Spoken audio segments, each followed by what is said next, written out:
Well, good morning, good afternoon, good evening, whoever you are, wherever you are, whenever it is for you.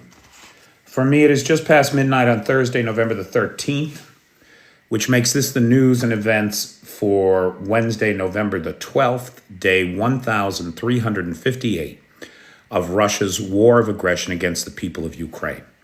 How do you do? I'm Peter Alexievich, and this is the Live at 5 from Kyiv, coming to you live from this major European capital. And how's everybody doing tonight? I see Daryl Roberts is coming in. Hey, Clinkers, Kelly, how you doing? Anthony, Tommy, Tom.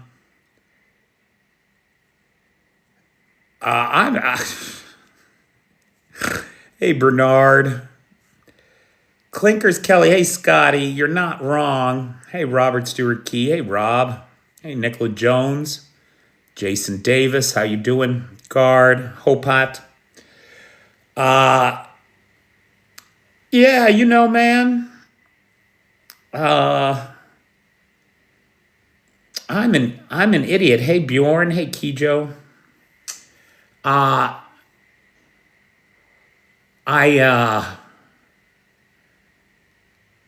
don't have that thing in my brain that says, oh, you should take a break. Hey, Leo Ring, how you doing? Hey, Jan. Hey, Lev. Last week particularly, right? I had 3 full-on comedy shows in Kyiv on top of, keeping the channel going. And some other, couple other things. But, what are you going to do? What are you going to do? You can sleep when you're dead. Right, Clinkers? You can sleep when you're dead. Your filter doesn't always work. I don't have a filter on, do I? Hey, Van. Hey, Feisty. Hey, Sarah. How's everybody doing tonight? How is everybody doing tonight? When you see Arna come in, Arna is our sponsor tonight. I do, McNally. Have you been talking to my ex-wife? Hey, Akron. How's everybody doing, huh? Good evening, Flying Sunbeams. Hey, Carl. Hey, Chrissy Locks.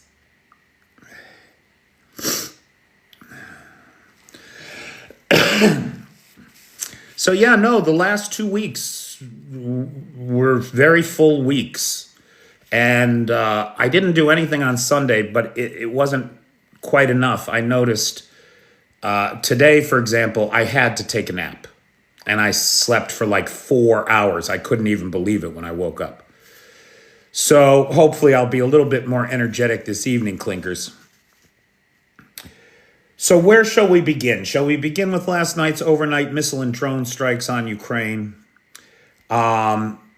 We saw 121 attack drones fired at Ukraine, of which about 80 were Shaheds, and then a mix of other types. 90 of them were taken out. That's a 75% interception rate. But hits of 31 drones were recorded across the country, particularly in Odessa. Odessa has been coming under heavy bombardment lately. Now, why is that? Well, of course, Odessa is the grain port. It's where Ukraine exports its grain. This grain is an essential tax revenue and income for the people of Ukraine. It's a major export hub. Ukraine, before the war, was often referred to as the breadbasket of Europe for all of the wheat and corn and grain and that they produce here. And of course, much of that goes to African nations under the United Nations World Food Program. Although those deliveries have been severely limited because of these attacks on port infrastructure and the fact that the Russians burned somewhere in the neighborhood of 500 million tons of food over the course of the 3.5 years of war now. And they're up to it again. Now, last week we saw them slam the port of Ishmael. So much so, now that's right on the Danube, right? And it's right across the river from Romania. And last week, during that hit on the port of Ishmael, river from Romania. And last week, during that hit on the port of Ishmael, drones on the Romanian side. The jet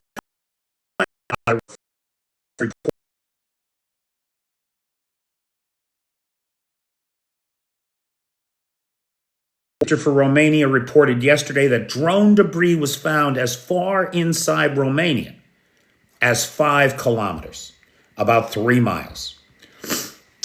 For Romania reported yesterday that drone debris was found as far inside Romania as 5 kilometers, about 3 miles.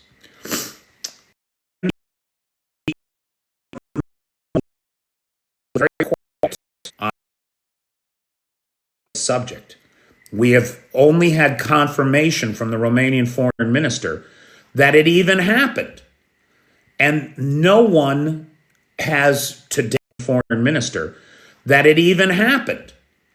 And no one has to date, to the best of my knowledge, responded in any way. I'm not even aware that the responded in any way. I'm not even aware that the Russian attaché.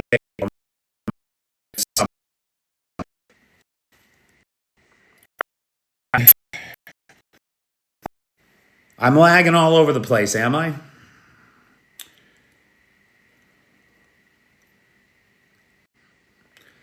Gary says I'm too laggy to follow.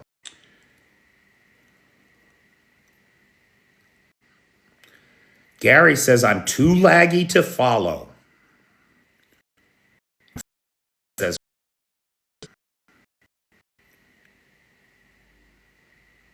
maybe reboot.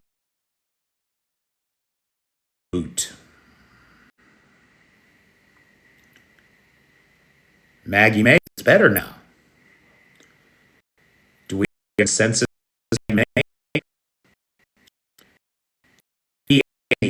Am I lagging?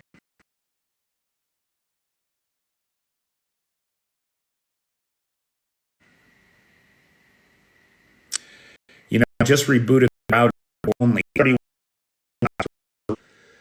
The attacks were on energy infrastructure. And of course, we had 2 weeks ago now, we had a hit on a major communications node here. And since then, the internet has been a problem.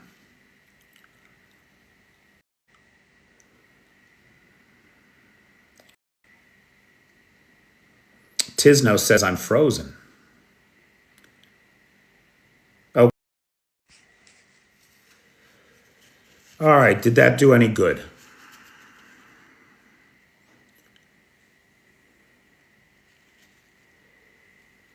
Hello, Anthony. Hello, Mike Kelly. Hey, CyberDoc. Are we better? Better?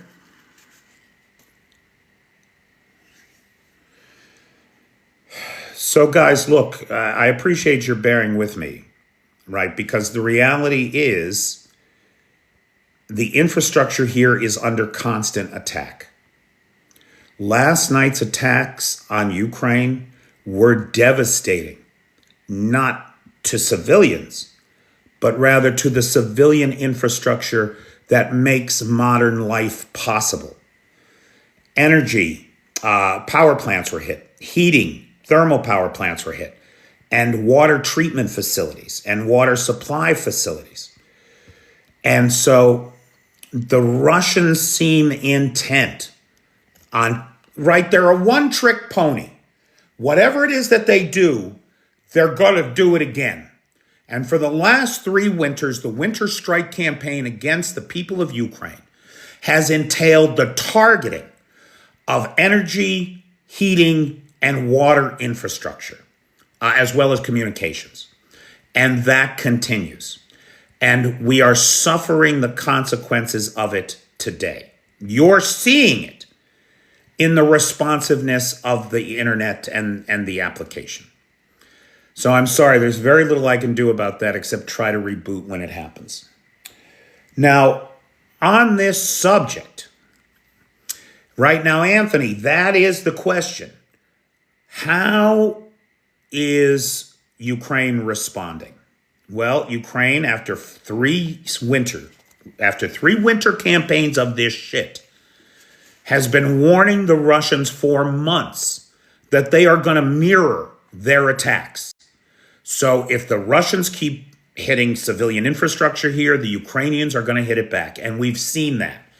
Voronezh, Bryansk, Belgorod, Smolensk, Moscow, Krasnodar Krai, Rostov-on-Don, power infrastructure and thermal heating infrastructure hit all up and down the line. Today, Zelensky had a meeting with Budanov. The only thing that we are being told about that meeting is that Zelensky told the head of the Ukrainian military intelligence, the HUR,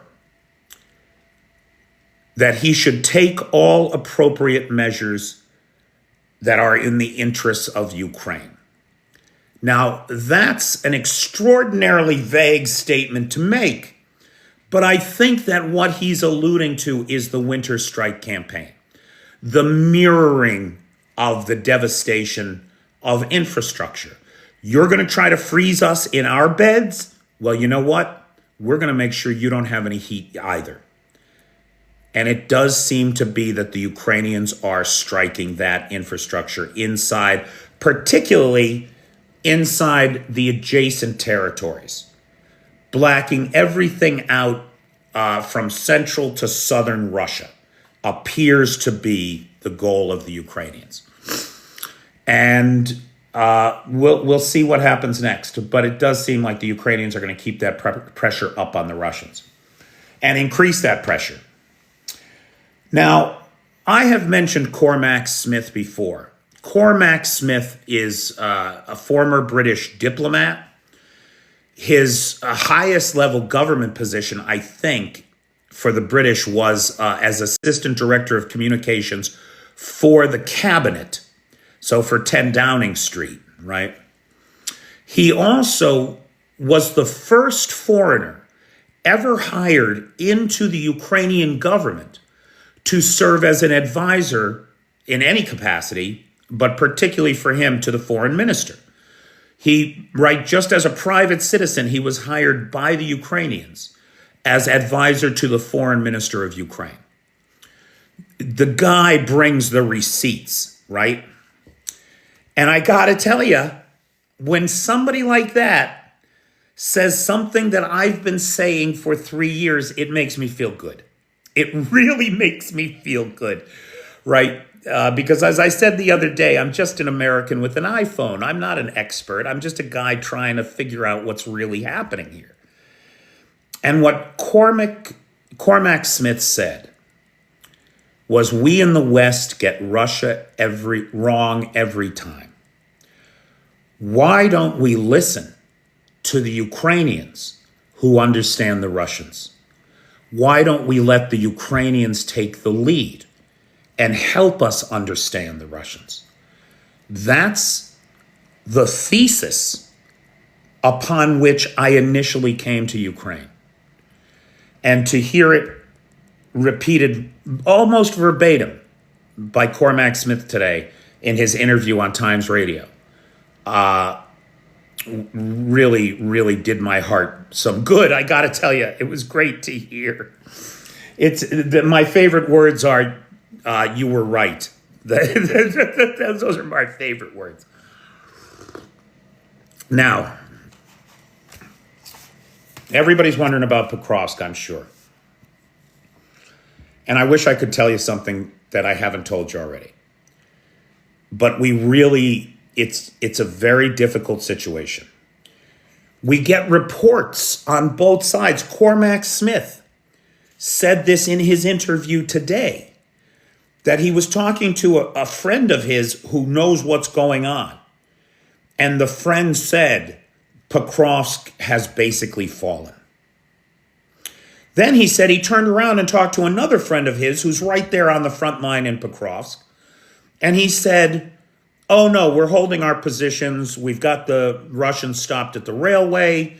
They're not going to get north of the railway. We should be good for several weeks, at least. I mean, two completely different takes from two different people on the ground in Pokrovsk, both on the Ukrainian side. On the Russian side, we get the same thing. Kiwi, we did. Russian side, we get the same thing. Kiwi, we did go on a suicide mission in Pokrovsk. And we have these reports of large numbers, not just go on a suicide mission in Pokrovsk. And we have these reports of large numbers, not just of casualties in Pokrovsk on the Russian, large numbers, not just of casualties in Pokrovsk on the Russian.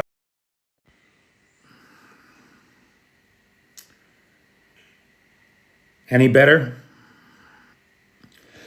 Hey, everybody, there's Arna, who is the sponsor of tonight's live. Everybody thank Arna. Better, better, better. Shit, guys, if we're only going to get 5 minutes out of every reboot.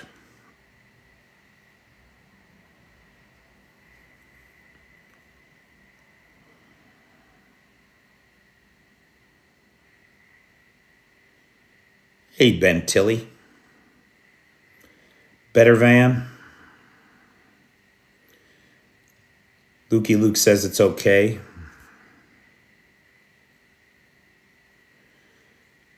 TK's daddy thinks it's AWS. Could be. I don't know. I don't know how this service is distributed, honestly. Ah.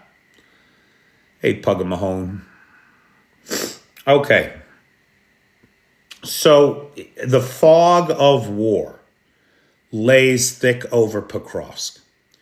It is a chaotic, deadly, fluid, dynamic situation where, depending on who you are at the front, you either think you're winning or losing, and that's on both sides. And the reality is that probably everybody is right. War is a test of will and logistics. And the will of the Russians and the will of the Ukrainians to fight is being pushed to its limits in Pokrovsk. Yeah, TK's daddy, I saw something about that, but I haven't had a chance to do any reading about it. So I don't really know the details yet. We'll probably talk about it tomorrow. I mean, we know that the Russian commanders have been extorting their troops throughout this war, right? Pay me or I'm sending you to the front. Pay me or I'm sending you on a suicide mission. Pay me, I know about this war, right? Pay me or I'm sending you to the front. Pay me or I'm sending you on a suicide mission. Pay me, I know. And it's not just difficult in Pokrovsk. It's difficult in Kupiansk, where the Russians have pushed the center around that. Efforts to cut by it appears. Am I?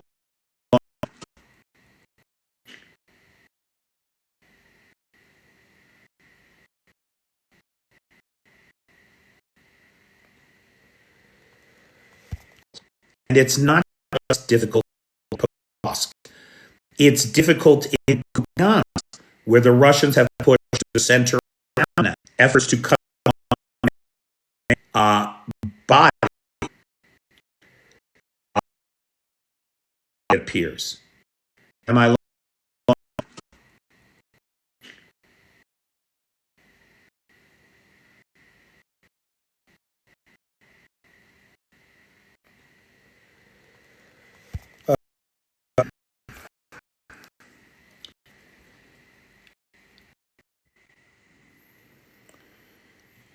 Okay, so guys, it doesn't look like we can maintain the connection.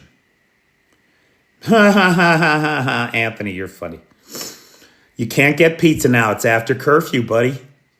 I'd have to make a pizza from scratch. I can do that. It's not even a problem. Flying sunbeams, I don't know. But it looks like right now I'm frozen again. All right, that's it. I'm calling it a night. It's only going to last for a few minutes is what it looks like. Oh, Joe, I have some American bacon. Holy shit, I found a place that gets it. I'm the happiest motherfucker alive. If only I could get a bagel, man. There are 0 bagels in this country. Anything that looks like a bagel, anyway. I mean, there are things that look like bagels, but it's white bread in the shape of a bagel, you know. It's terrible. Look, I might be good now, Akron, but the pattern seems clear. Oh, cream cheese isn't even a problem here. They love cream cheese in this country. In fact, you can get Philadelphia brand cream cheese if you're particularly loyal to that. Bagels are a pain in the ass to make, Little Red. You ever make bagels? They're a pain in the ass to make. I don't know. I don't do much baking. I do a lot of cooking. But not a lot of baking. Baking is kind of a precise science, and I'm more of a improv kind of guy in the kitchen. Now, if they could only have happiness. Yeah, man. Bacon is life. So listen, this is what I'm going to say, guys. The next time, we'll chat now for a few minutes, but it looks like it's not going to keep up. CyberDoc is my fear. My fear is that 5 minutes from now, everybody's going to be saying I'm frozen again. Sure, Lars. I always love a recipe. I'll take a recipe from anybody about anything. Why, thanks, Flip. I do love a barbecue. Those short ribs came out okay that day. Oh, no, those were St. Louis, weren't they? They were St. Louis style barbecue ribs.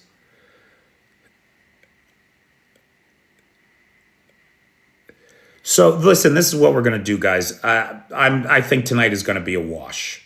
I think that in just a couple minutes, we're going to be frozen again. And when we do, I'm just going to end the live at that point. It's beyond my control. What we call a force majeure, right? So that was the next thing that I wanted to talk about, was circumstances beyond our control. Circumstances beyond our control in business. If war suddenly happens, if a natural disaster strikes, if there are circumstances beyond our control, one can declare a force majeure and save yourself from your failure to deliver on contracts. Normally in life, right, if I'm supposed to deliver 1 million barrels of oil to you by Tuesday, and you don't get your 1 million barrels of oil by Tuesday, you could sue me, or you could demand some penalty for the failure to fulfill the contract. And so, force majeure, Lukoil has declared force majeure in Iraq. And in Iraq, as many of us know, so guys, look, I'm just going to report here, or try to get through what I did here for tonight, until we freeze up again. And then if we freeze up again, I am just going to end the live, all right, and call it a night. So that's our working plan. So I wanted to take a look with force majeure is a French term. Matthew, you may have heard the term lingua franca, the French language. And the French language for 200 years was the language of all diplomacy, treaties, and international law. And so in the assignation of international contracts, the term force majeure comes to us from the French. And in the case of Lukoil, who is on the hook for disposing of probably somewhere between $75 billion and $100 billion in foreign assets, including 5 oil refineries, 1 gas processing plant, extensive oil fields, as well as 3,500 petrol gasoline stations, right?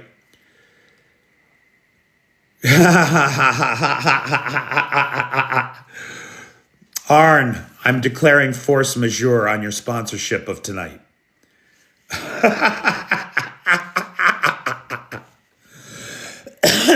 So I wanted to take a look at just what's happening with all of these assets of Lukoil, right?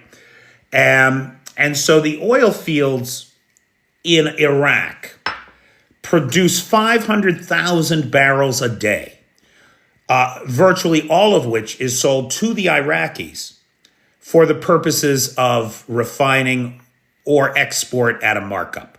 So in Iraq, Lukoil produces and then sells to the Iraqis. 9% of all Iraqi oil produced is produced by Lukoil in Iraq. According to the Iraqi State Marketing Group, they canceled the contracts after the sanctions. They are afraid of secondary sanctions from the United States. Of course they are. Currently, Lukoil owns 75% of the West Qurna 2 oil fields, while Iraq's North Oil Company owns 25%. The IUDU, I'm probably not saying that right, the IUDU, E-I-U-D-U oil fields in Block 10, the Lukoil company owns 60% of that. Japan's Infex South Iraq company owns the other 40%. We don't know what's going to happen there in these oil fields. But in all likelihood, I mean, if you're the Iraqi government and 9% of the oil that your country produces comes out of these fields, if you're the Japanese who own 40% of one of these fields, and you're the North Iraq Oil Company that owns 25% of the others, what are you going to want to happen? Are you going to want them to be shut down just because Lukoil no longer can make a profit from them? Or are you going to want to seize them or see the government seize them, nationalize them, and keep making money? The answer is obvious. Nobody is going to turn their back on these critical energy assets when they could just own them outright under the current... Listen, man, I hate to use the expression the vultures are circling because it makes it sound like the rest of the world are the bad guys. But that's not the case. The bad guys are losing their shirts and the rest of the world is getting dressed. It's just that simple. And that's likely what's going to happen in Iraq. We're already seeing it happen in Bulgaria, where the Bulgarian parliament has passed legislation to allow it to seize control and install a state-appointed administrator over the Lukoil refinery in Bulgaria as of November 21st. So as of the deadline, what's it called when you dispose of assets? There's this particular word for it. It just slips my mind right now. But the deadline for Lukoil to dispose of all these assets is divestiture, not liquidate, Steve. Steve, liquidate is a good word. And you could use the word liquidate here. But to divest of all these assets, they have to divest of them by the 21st. Laundering always implies that it's illegal, right? And Nightshade, and there's nothing illegal about any of this.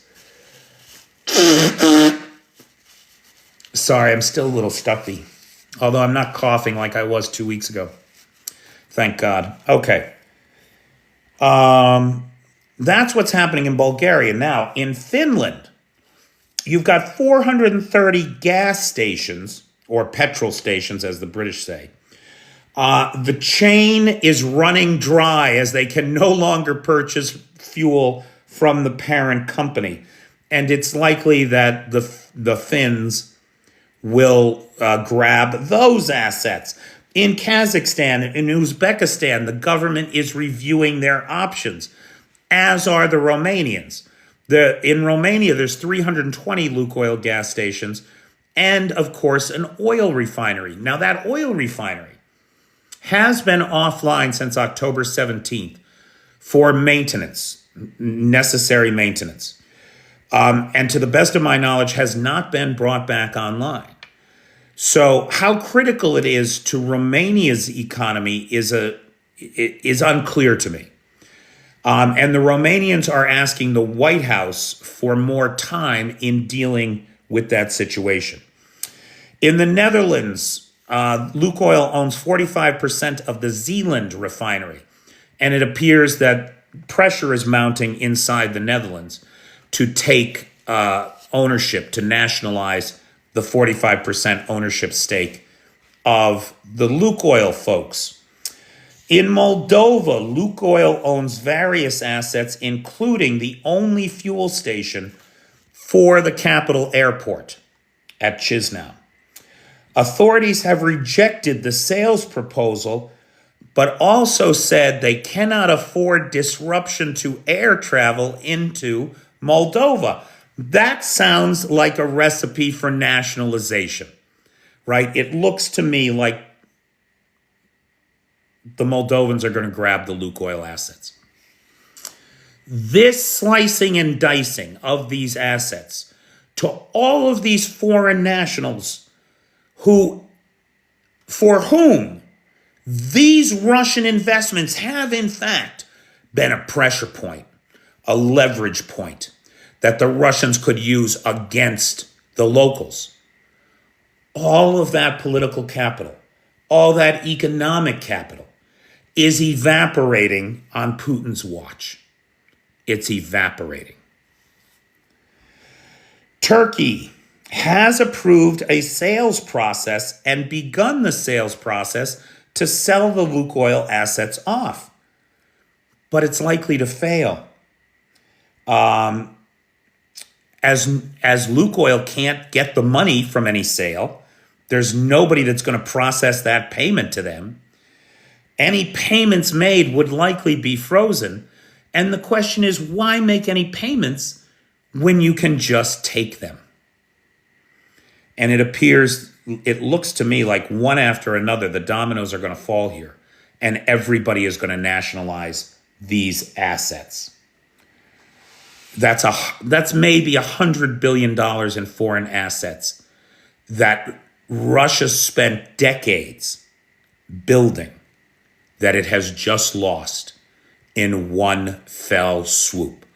In one single sanctions package, Donald Trump has done $100 billion worth of damage to the Russian economy.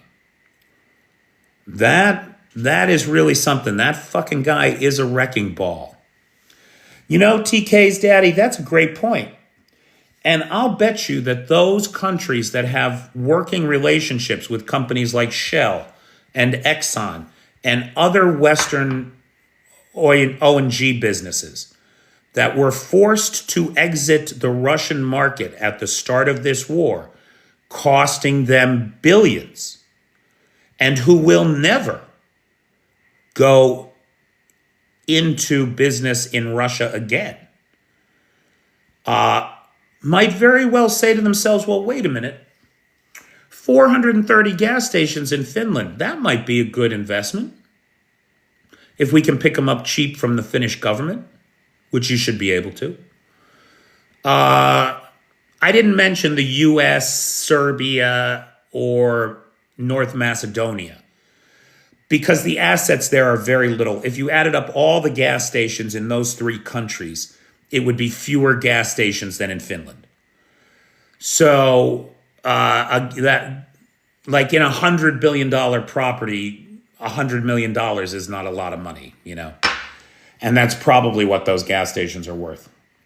Now, I think that there's a lot of really insightful shit. Hey, U.S. Steel. I think there's a lot of really insightful shit in the Russian papers today. Hey, Scully. And so I want to talk about that. We were talking at great length on Monday about the Russian economy. And bear in mind, it's my opinion that without a major intervention by the Chinese, the US, or some extraordinary measure by the Russians, Russia will begin experiencing hard economic issues as of January, right? They will essentially be bankrupt by mid-January unless they do something dramatic. Now, in further evidence to that, the headline in Kommersant today reported the budget deficit had rose 400 billion rubles, about $51 million, to 4.2 trillion rubles. That's about $500 million. That's a lot for Russia. The Russians usually run with no deficit at all. It is projected, now get this, Kommersant's economists forecast that Russia will end the year with a 5.7 trillion ruble debt, or 2.6% of GDP. They attributed these losses to what they called irreducible budget expenditures. Now, what is a irreducible budget expenditure? It's something you can't reduce, like war spending, like pension accounts, right? You can't shut that down. Irreducible budget expenditures and falling oil and gas revenues, which are expected to continue to fall.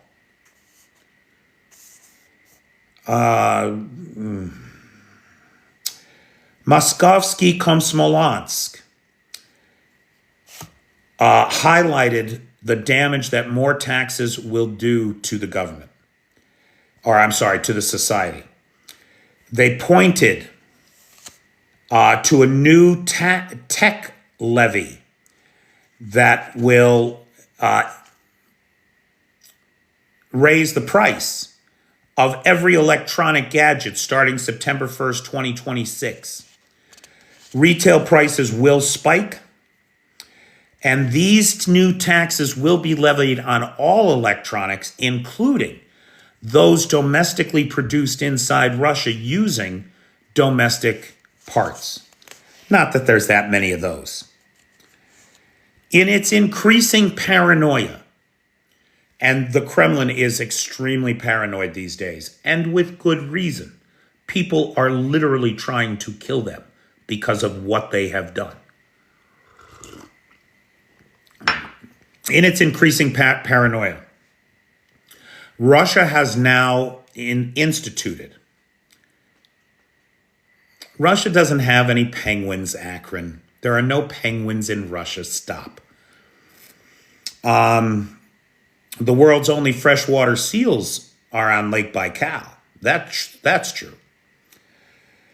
SIM cards will be shut down for 24 hours after your phone has been off for a period of 72 hours, or you after returning from foreign travel.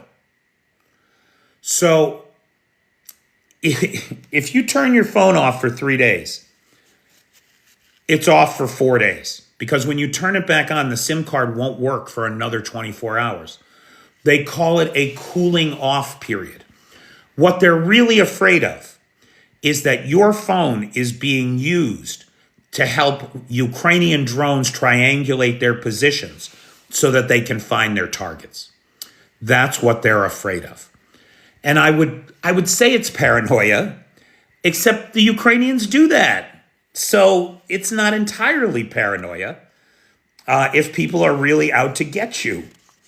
But it will certainly be a problem for the Russians who are affected by it.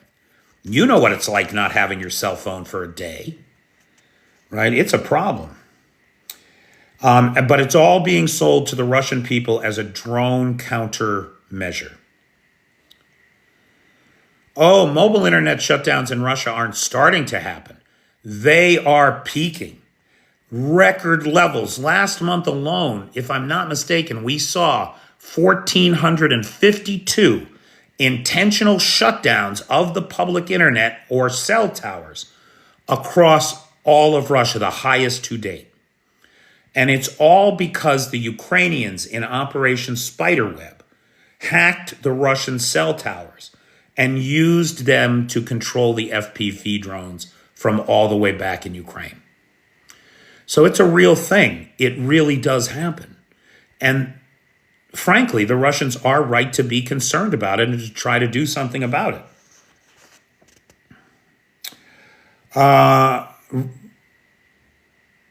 Rossiyskaya Gazeta is reporting that Lavrov says Moscow is ready for dialogue. Now, this is nonsense, of course. Moscow is not ready for dialogue. In the same speech that Lavrov said this, he also said that the fundamental goals of the special military operation have not changed. That is the demilitarization and denazification of Ukraine. And he also referred to President Zelensky as a Yahtzee. I would remind everybody that President Zelensky is Jewish to begin with, and that in 3 years in this country, the only Nazis I've ever met were Americans that were disappointed there were no Nazis here. Literally, that's my experience here. So the reality of the Russian position, despite the fact that they say that they are ready to talk, say that they are ready to negotiate, they are ready only on their own terms, and their terms are Ukrainian capitulation.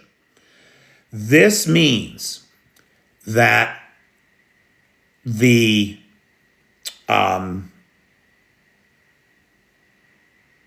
Americans have announced that they are not resuming talks to try to establish diplomatic normalcy.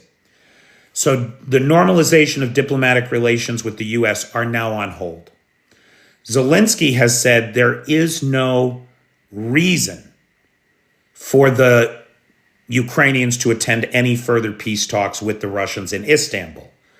And so no new Istanbul talks will happen.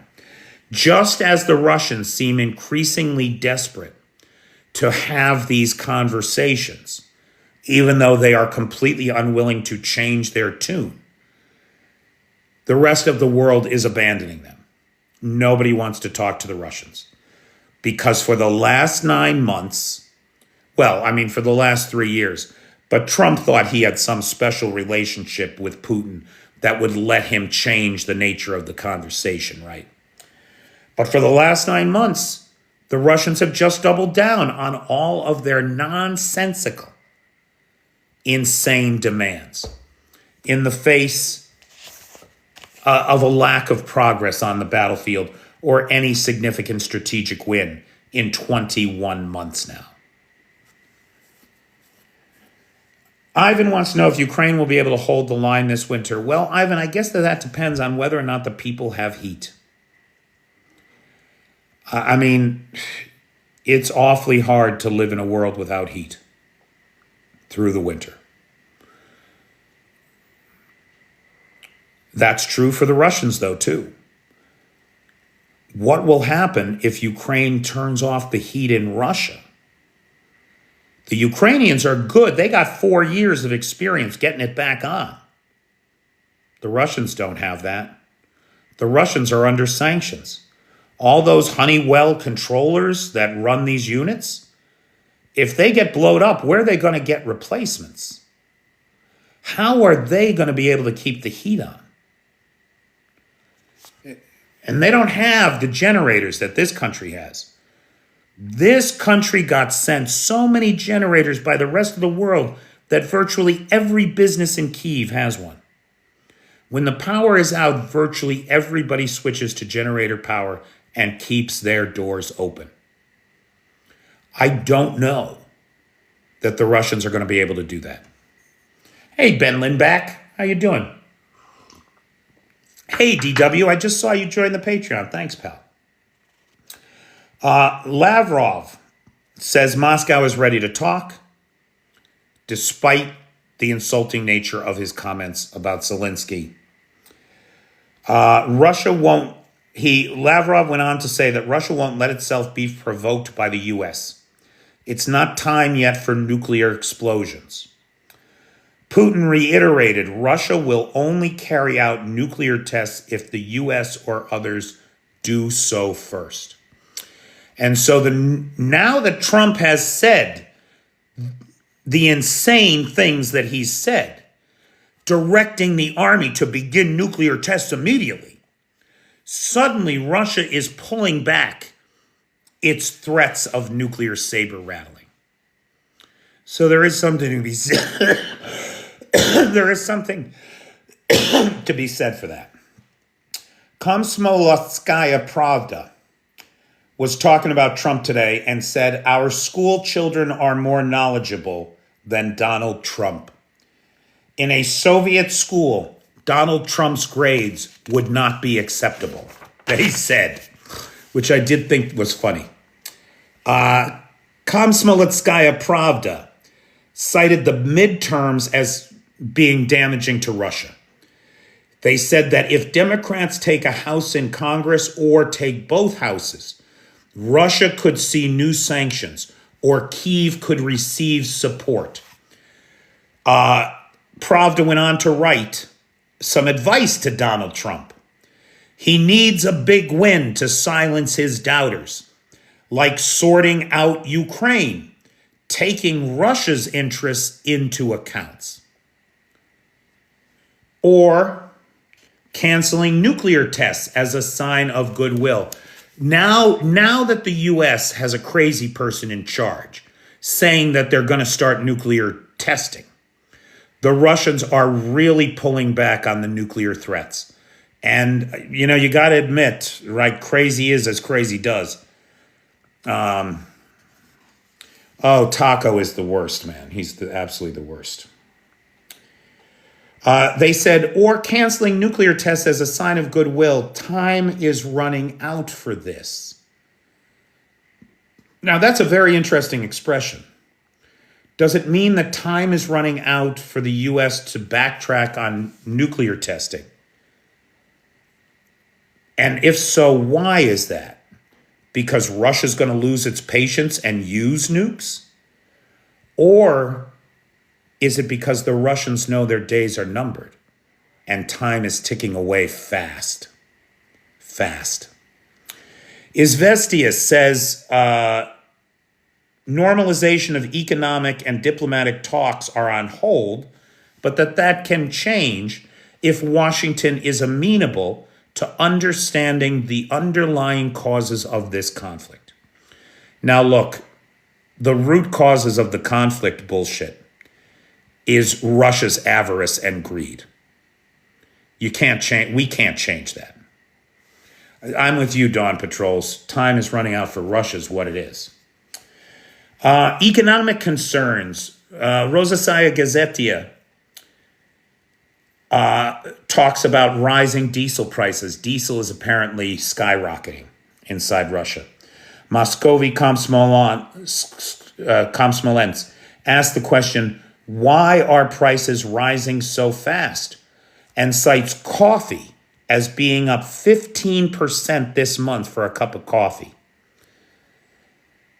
Novoskaya Gazetia, the headline was, Q4 will be zero growth. The Russian economists are already predicting recession for Russia. They cited exports being down 4.6%, Q1 to Q3, showed a reduction in industrial output in 70% of the list of main economic activities. 17 out of 22 categories saw a reduction in output. You know what we call a reduction in output? We call it a recession. That's what you call it. Negative growth. In manufacturing industries, there is a gradual increase in crisis phenomena, say Russian economists. Car sales have jumped, but only because there's a new tax coming in that's going to make a new car sale purchase impossible for most Russians today. One spot of good news. Are you ready for this? This is truly the most beautiful poetic irony, life imitating art that you could ever have. All this bad economic news, there's one bright spot. Can you guess what it is? Fertilizers. Russia is exporting more fertilizer than ever. So in the midst of all of this bad news, the one commodity Russia is profitably exporting, as always, is bullshit. Bullshit. It's hysterical to me. Okay, we're just about out of time here. So real quick, last night we were talking about yawns and yawns being contagious, right? Dig this. I looked this up today because I always thought, probably like most of you, that we yawn because we need a shot of oxygen, right? We need to get some oxygen into our bodies. That's what we were taught in health class back in the day. You might have heard the same story. It turns out that yawning does not put more oxygen into our bodies. Nobody knows why we really yawn, nor why it is contagious. There is a theory, or a hypothesis, I guess, that we yawn for a rapid cooling of our brain. When our brains are getting overheated, we yawn to cool them. That might be why, but nobody really knows for sure. As far as the contagion of yawning, why you yawn when others do, some people are more prone to that. There is a variability in the species, and nobody knows why. Some people, if you yawn, they yawn almost immediately. Other people, you yawn, they don't yawn. Right? There is a variability in the species. And get this, the variability is not just in the human species, it's in other species, other very intelligent species, like budgies, dogs, and chimps, all share contagion of yawning, just like us, which I think is amazing. All right, Arn, I don't have to declare force majeure because you got your money's worth, pal. Right? The live went on. The show goes on. Right? Now, see, Kennedy there is susceptible to the contagion of yawning effect, while other people probably listened to that report and had no response.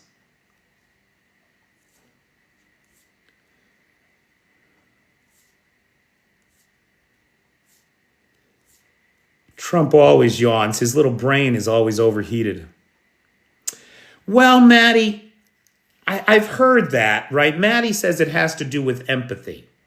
That the more empathetic you are as a person, the more likely you are to respond.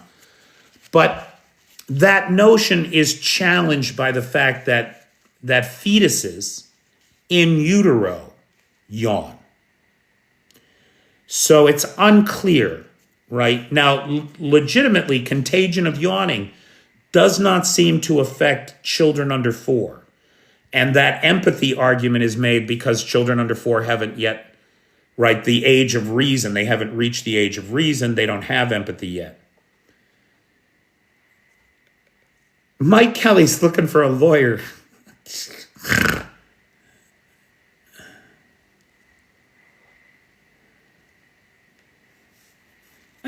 It seems to be more than that, Mr. Local. I mean, I don't know. Maybe that's all it is. But there seems to be something more to it. And I don't know why. I mean, if we're not the only ones that suffer this contagion of yawning, if budgies, chimps, dogs, budgies, all the British people know what a budgie is. Americans may not. A budgie is a kind of bird. It's often kept as a pet, and they are intensely social and intense and very smart for birds. Yeah, his brain is probably overheating under that fake hair and tan. Is that true, Sarge? Psychopaths don't yawn.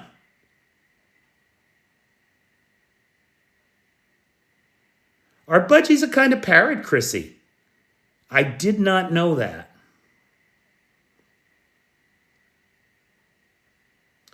Budgie regards. Well, hardly. Last night I yawned and everybody bitched at me that they were yawning. And so this notion of contagion of yawning came up. So I did a little reading today because it was interesting to me. You know, I did find it interesting.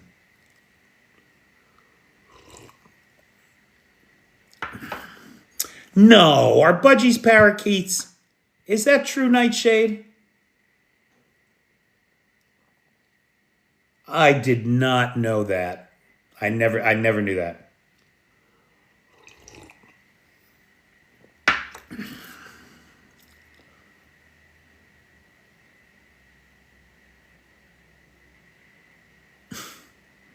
All of which, guard, are contagious.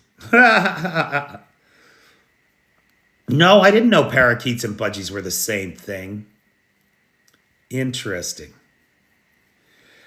Well, I don't know how intelligent I am, Bip, but I'm curious, that's for sure. I want to know about things. Yeah, Big Stevie, I just learned that. When Russia collapses, will you do cooking streams? That's an interesting idea. I don't know. No, I don't have any idea what I'm going to do when this is all over. I really don't know. I spent 27 years in corporate America. You know, increasingly as time goes on, I think maybe it's time to return to that life. Then I wonder if I can. I don't know. I really don't know what's next. Tell us a scent joke? A scent joke? I don't know. When Russia collapses, I will buy a small parrot. Nobody knows what's going to happen when Russia collapses, right? There's going to be a power vacuum.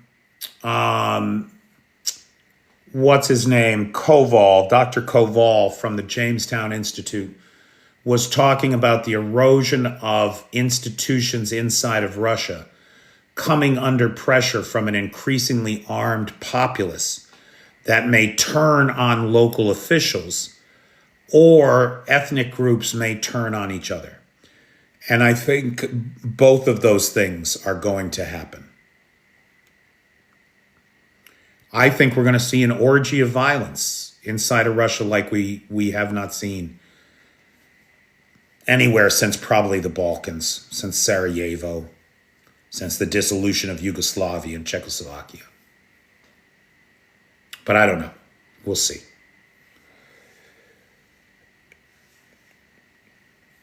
Anyway, so ladies and gentlemen, friends, Romans, countrymen, non-binary folks, everybody out there. Big thanks to Arna, who is the sponsor of tonight's live.